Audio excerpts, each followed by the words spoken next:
It's just a dash, few of তো ভাই grammatically হয় না, তাহলে অন্য কোনো একটা ওয়ার্ড বলতেছে, আমি আরেকটু শুনি, শুনলে হয়তো বুঝতে পারবো।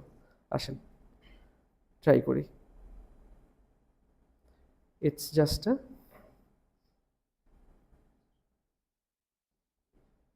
It's just a feeling of having tried something new and succeeded.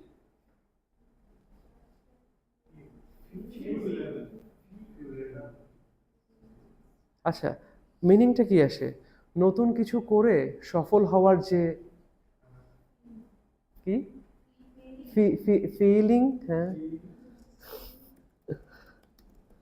এখন শুনুন, ফিলিং, অনুভূতি, নতুন কিছু করছি এবং সফল হয়েছি।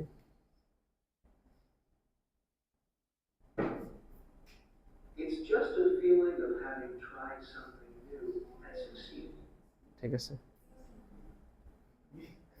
Feeling of having tried something new and succeeded.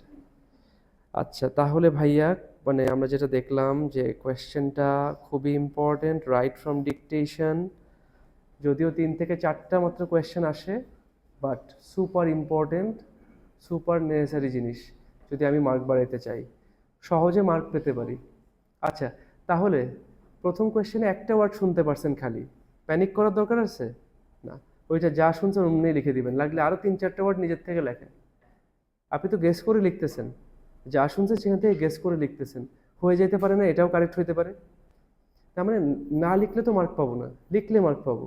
অনেকে মনে করেন নিজের আমার মনে হচ্ছে এটা কি ঠিক কিনা, লিখে দিবেন আপনি, কারণ ভুল ওয়ার্ডের জন্য মার্ক কাটবে না, বাট কারেক্টের জন্য মার্ক পেতে পারেন আপনি।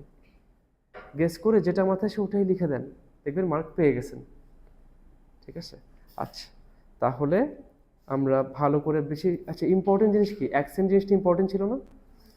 আমি একটু আপনাদেরকে দিয়ে দিচ্ছি, লিস্ট করে দিচ্ছি কি কি জিনিস করবেন এই অস্ট্রেলিয়ান অ্যাকসেন্টের জন্য।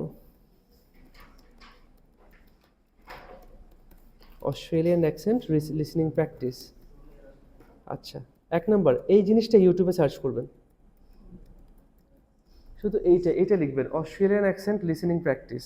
দেখেন তো আপনাকে কি দেয়, দেখবেন অনেক অনেক অস্ট্রেলিয়ান অ্যাকসেন্ট পাচ্ছেন, প্র্যাকটিস ফর পিটি। ঠিক আছে, এই জিনিসটা আপনারা ইউটিউবে সার্চ করেন। কালকে আমি পড়াচ্ছিলাম অনলাইন ক্লাসে, হাইড্রোলিক প্রেস, কেউ চিনেন হাইড্রোলিক প্রেস কি জিনিস? হাইড্রোলিক প্রেস হচ্ছে হেভি সুপার ইয়াতে যে একটা প্রেশার দেয়, তো এটা হাইড্রোলিক প্রেস। পরে বুঝতেছে না, টার্মিনেটর দেখাইছি, কেউ টার্মিনেটর দেখছেন?